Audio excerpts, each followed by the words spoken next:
Hi friends, welcome to my channel. ಆಸೆ ಧಾರಾವಾಹಿಯಲ್ಲಿ ಇಂದಿನ ಸಂಚಿಕೆಯಲ್ಲಿ ರೋಹಿಣಿ ಹೂಡಿದ ಕುತಂತ್ರದ ಜಾಲಕ್ಕೆ ರಂಗನಾಥ್ ಕುಟುಂಬದವರು ನಡುಬೀದಿಯಲ್ಲಿ ಅವಮಾನ ಅನುಭವಿಸಿದಂತಾಗಿದೆ.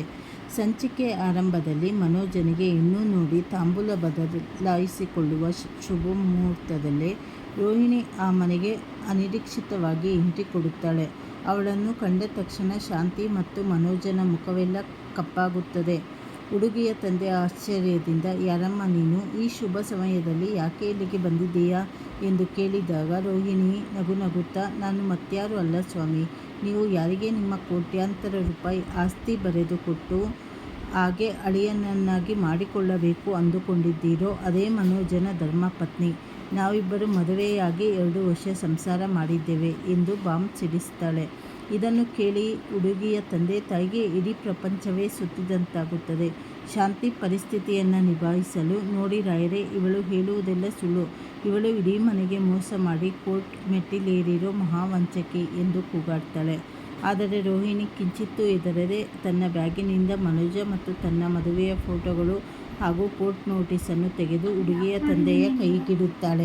ಸ್ವಾಮಿ, ಇವರ ಇಡೀ ಕುಟುಂಬ ಸೇರಿ ನನಗೆ ವರದಕ್ಷಿಣೆ ಕಿರುಕುಳ ನೀಡಿ ಮನೆಯಿಂದ ಹೊರಹಾಕಿದ್ದಾರೆ. ಈಗ ಕೋರ್ಟ್ನಲ್ಲಿ ಡೈವರ್ಸ್ ಕೇಸ್ ನಡೆಯುತ್ತಿದೆ. ಇಷ್ಟೆಲ್ಲ ಇದ್ದರೂ ಈ ಸತ್ಯವನ್ನು ನಿಮಗೆ ಮುಚ್ಚಿಟ್ಟು ನಿಮ್ಮ ಕೋಟಿ ಆಸ್ತಿಗೆ ಕಣ್ಣು ಹಾಕಿ 2ನೇ ಮದುವೆ ಮಾಡಲು ಇಲ್ಲಿಗೆ ಬಂದಿದ್ದಾರೆ ಎಂದು ಇಡೀ ಜಾತಕವನ್ನು ಬಿಚ್ಚಿಡುತ್ತಾಳೆ. ಸಾಕ್ಷಿಯನ್ನು ಕಣ್ಣಾರೆ ಕಂಡ ಹುಡುಗಿಯ ತಂದೆ ವಿಪರೀತ ಕೋಪಗೊಂಡು, ಎಂತಹ ಮೋಸಗಾರರು ನೀವು, ನಮಗೆ ಇರೋದು ಒಬ್ಬಳೇ ಮಗಳು ಅಂತ ಇಷ್ಟೊಂದು ದೊಡ್ಡ ಸುಳ್ಳು ಹೇಳಿ ಅವಳ ಜೀವನ ಹಾಳು ಮಾಡಲು ಬಂದಿದ್ದೀರಾ? ಛೀ, ಹೊರಡಿ ನನ್ನ ಮನೆಯಿಂದ ಎಂದು ರಂಗನಾಥ್ ಮತ್ತು ಶಾಂತಿ ಕುಟುಂಬದವರನ್ನು ನಡುಬೀದಿಗೆ ತಳ್ಳಿ ತೀವ್ರವಾಗಿ ಅವಮಾನಿಸಿ ಮನೆಯಿಂದ ಹೊರದಬ್ಬುತ್ತಾರೆ. ಮತ್ತೊಂದೆಡೆ ಆಫೀಸ್ನಲ್ಲಿ ಮಂಜ ತನ್ನ ಕೆನ್ನೆಗೆ ಬಿದ್ದ ಏಟಿನ ನೋವಿಗಿಂತಲೂ ತನಗಾದ ಅವಮಾನವನ್ನು ನೆನೆದು ಕಣ್ಣೀರು ಹಾಕಿರುತ್ತಾನೆ. ಮ್ಯಾನೇಜರ್ ತಾರಾ ತಾನು ಮಾಡಿದ ತಪ್ಪನ್ನು ಅರಿಯದೆ ತನ್ನ ಕ್ಯಾಬಿನ್ನಲ್ಲಿ ಕೋಪದಿಂದ ಕುಳಿತಿರುತ್ತಾಳೆ. ಆಗ ಆಫೀಸ್ನ ಮತ್ತೊಬ್ಬ ಉದ್ಯೋಗಿ ತಾರಾ ಬಳಿ ಬಂದು, ಮೇಡಮ್, ನೀವು ಮಂಜನಿಗೆ ಹೊಡೆದು ದೊಡ್ಡ ತಪ್ಪು ಮಾಡಿದ್ರಿ. ನೆಲದ ಮೇಲೆ ನೀರು ಬಿದ್ದಿದ್ದನ್ನು ನೋಡಿ ನೀವು ಜಾರಿ ಬೀಳಬಹುದು ಅನ್ನೋ ಒಂದೇ ಒಂದು ಒಳ್ಳೆಯ ಉದ್ದೇಶದಿಂದ ಅವನು ನಿಮ್ಮ ಕೈ ಹಿಡಿದು ಎಳೆದೇನೆ ಹೊರತು ಅವನಿಗೆ ಯಾವುದೇ ಕೆಟ್ಟ ಆಸೆ ಇರಲಿಲ್ಲ.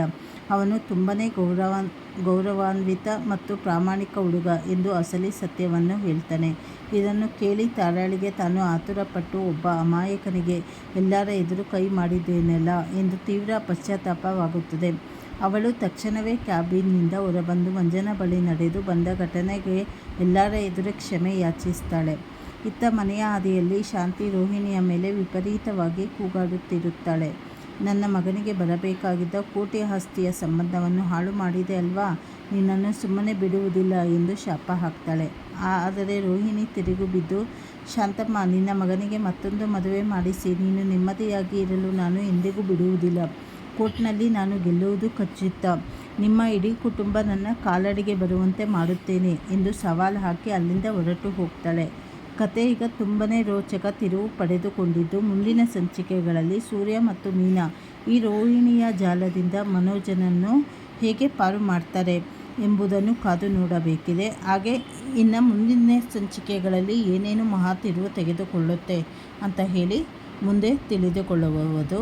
ಹೊಸದಾಗಿ ಯಾರ್ಯಾರು ಚಾನಲ್ ನೋಡ್ತಾ ಇದ್ದೀರಾ, ಚಾನಲನ್ನು ಸಬ್ಸ್ಕ್ರೈಬ್ ಮಾಡ್ಕೊಳ್ಳಿ. ಹಾಗೆ ಬೆಲ್ ಬಟನ್ ಒತ್ತಿದರೆ ನಿಮಗೆ ನಾನು ಯಾವುದೇ ಅಪ್ಡೇಟ್ ಹಾಕಿದ್ರೂ ತಕ್ಷಣ ಬರುತ್ತದೆ. ಹಾಗೆ ಶೇರ್ ಮಾಡಿ, ನಿಮ್ಮ ಫ್ರೆಂಡ್ಸಿಗೆಲ್ಲ ಶೇರ್ ಮಾಡಿ, ಲೈಕ್ ಮಾಡಿ. ಧನ್ಯವಾದಗಳು.